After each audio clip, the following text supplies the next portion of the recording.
takot sa mga hari, unti-unting hinihigop ang kanilang mga lakas. Tumigil ka na, mahal na Reyna. Huwag kang makinig sa mga sinasabi ni Sol.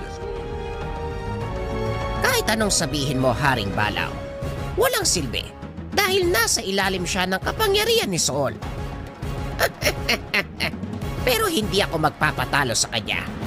Sol, huwag mong idamay ang mga tao't nilalang sa pagkakamaling ginawa mo bilang sadsad.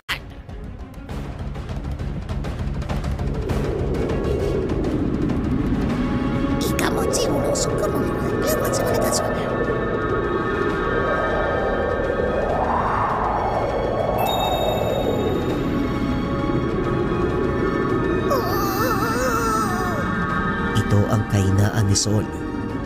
Sa oras na ibalik sa kanya ang pagkakamaling